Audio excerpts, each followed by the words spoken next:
Hello everyone and welcome back. It's been, I think, a bit over a month now.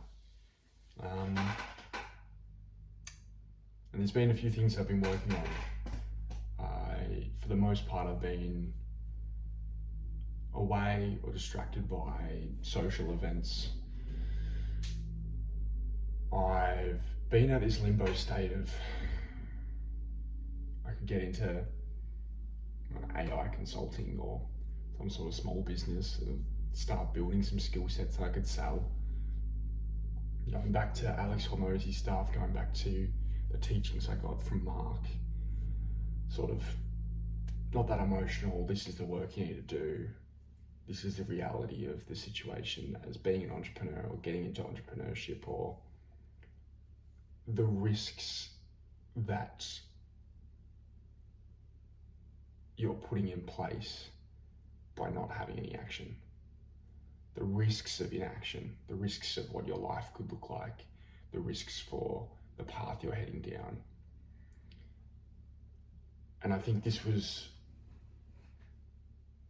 good reminders for me at the time to go, oh, this is why I need to act, or this is why I need to do something.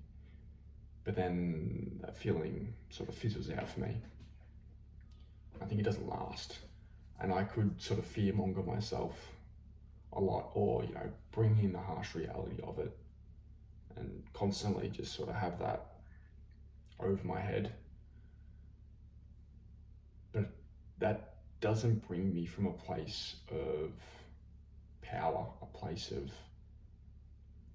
emotion, a place of life. And part of that thinking comes from a book that actually Mark recommended. I can't see it. I'll be back in a sec. Hold on. This one right here, Power versus Thought by David R. Hawkins. It talks about a concept that Mark has mentioned before in other previous videos, which is consciousness, and how you view yourself, how you view the world, any external situations that come your way, how you view a potential God or universe. And I will say for the record, I'm not religious. Even God, I sort of teeter with the idea that he exists and doesn't. The universe, speaking back to you, I don't know, maybe I'll get into it eventually, but it's not my thing for the time being. This talks about the idea of emotional states and how your belief system and your emotions deep down are dictated on how you pursue, how you interpret things that happen to you, and then how you project them out. It's honestly fairly complicated stuff. There's a lot of times that I'm just reading over it and then I think I could be 2 pages in and I just think, what the hell did I just read? But it's been an interesting book for me. But this also isn't a book review. This is tying into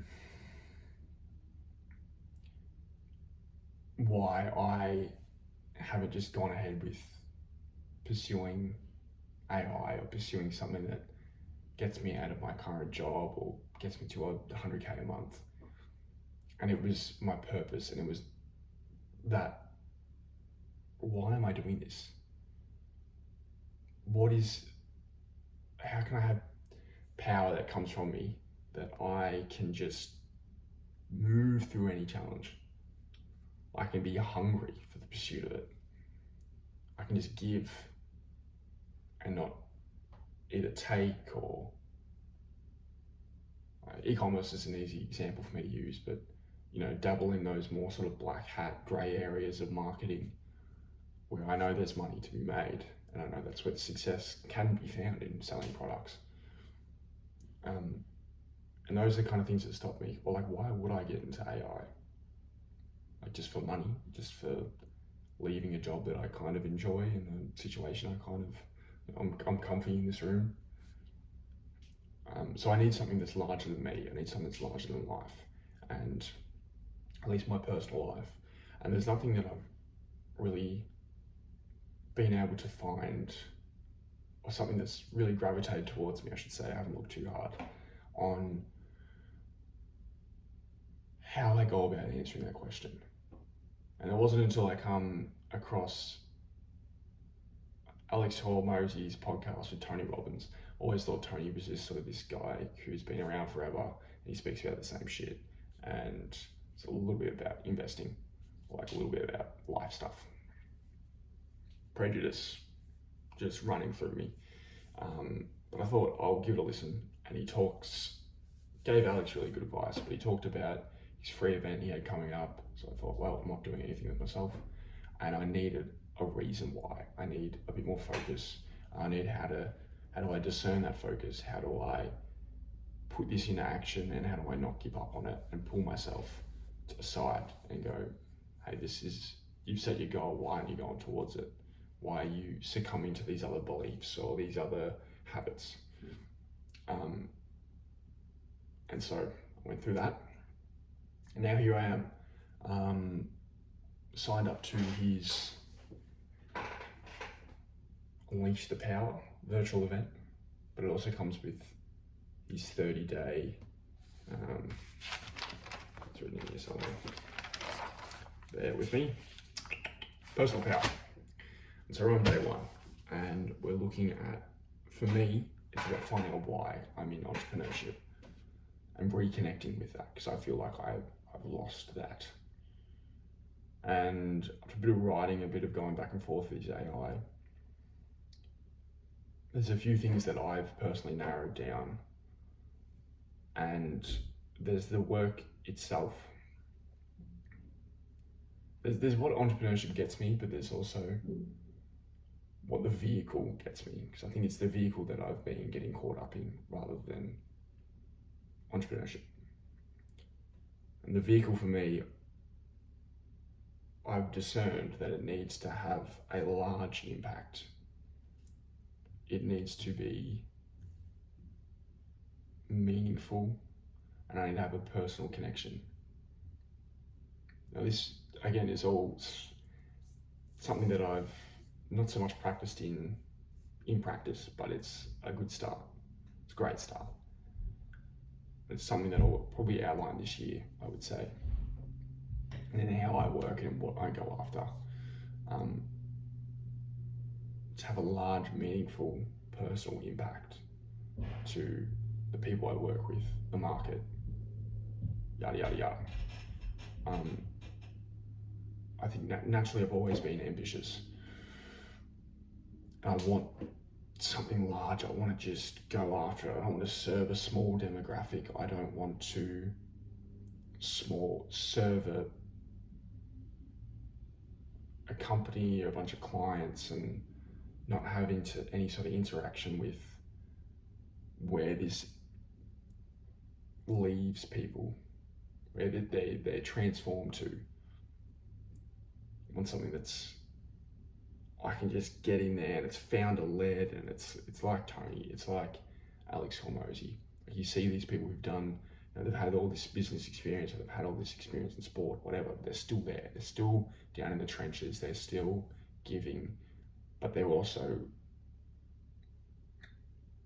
still growing and becoming a better person. Better. And that can be for the vehicle, but what about entrepreneurship as a whole? I want abundance, I want freedom. And that could be financial freedom, but it's also freedom to pursue my own growth. And I found that when I work in a job, when I work in a certain role, when I work for a certain company, when I work and serve certain small clientele, you have the culture and the expectations of each one of those. You've got the culture of the company, you've got your expectations and your culture as a role, and you fit into that role. you've got what people expect you when you're from you, sorry, when you're speaking to clients or you're speaking to a specific type of person. And you can change that, sure, but I think it's so constricting for growth. You've also got education. I found this in sales. Companies I would work for, the shit end of most offers, but didn't have very good sales processes, weren't open to new education. They knew the market very well, sure, or loosely well, but they can't translate what has made them a good salesman in the past to you. And so they go through sort of what they did, but that's what they did a couple of years ago or 20 years ago. The markets have changed, things have changed. And the way I worked, I didn't enjoy either, just on Zoom, fucking sucked. I understand you have to work and you do that trench work to then, get higher and higher, but I wasn't that desperate, and I didn't feel a sense of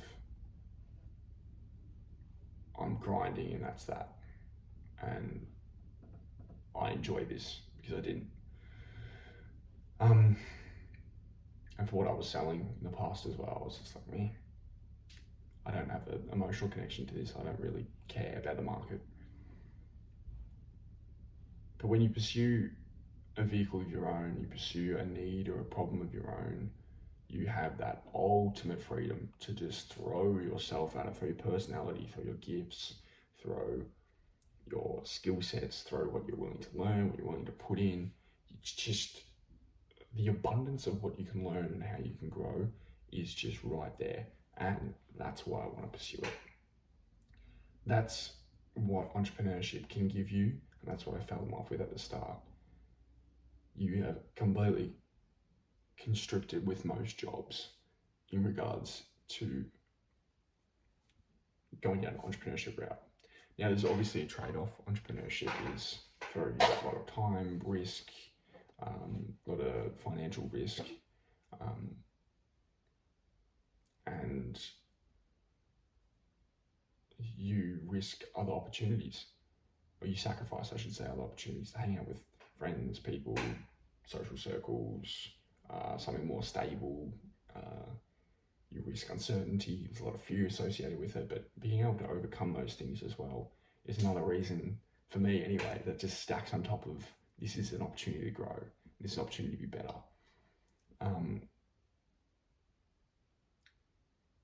And I want to do something that's founder-led and something that I can have a personal impact on this world and just fucking go big. My ambition is arguably delusional, but imagine I got there.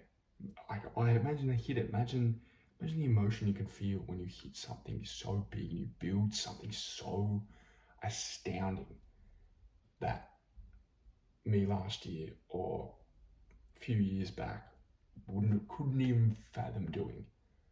Imagine you could do imagine you could have a Tony Robbins impact or a Hormozi impact or I don't know who else, Gary Vee.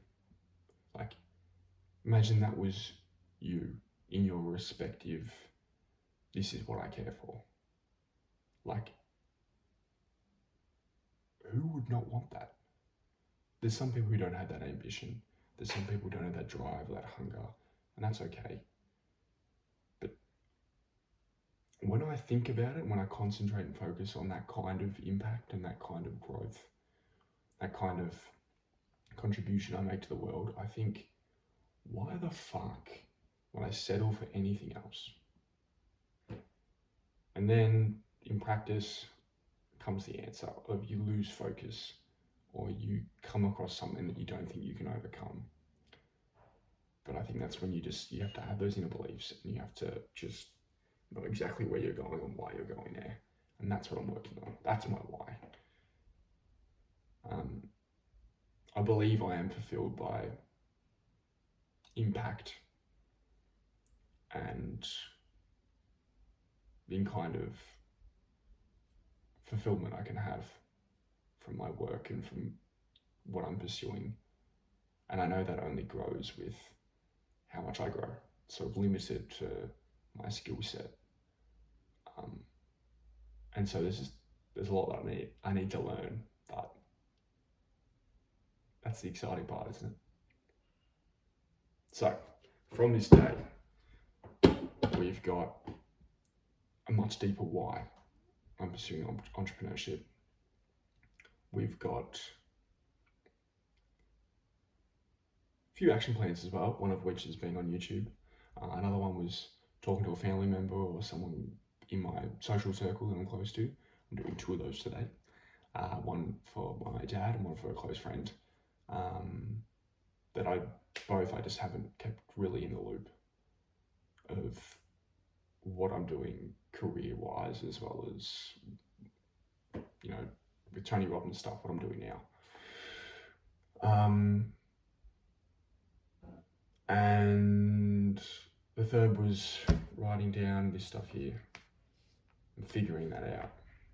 I'm gonna add a few more, which is in the wealth and abundance side, investing. So I'm gonna go to the bookstore, 2 bookstores I know of. I'm gonna buy some Tony Robbins books and just grind them out, because I wanna start developing those muscles on investing in portfolios and managing my money better. So yeah, that's it. This is me developing my why. This is my thinking behind it. A little bit of background on what's gotten us here as well. So the event comes up in March. It's exciting. It's very exciting. I'm looking forward to it. Yeah, it'll be interesting though, because it is an American timing. And so that's basically completely opposite. Like their 9 a.m. start is my 12 a.m. So I'm thinking I'll get like an Airbnb or something and for those 3 or 4 days, because anything else, like I can't be yelling and screaming at that time of the night here. So that's me. I'm excited.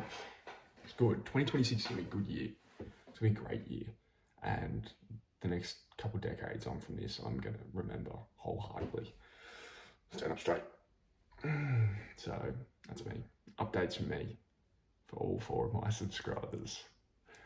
Anyway, on to next challenge and the next update.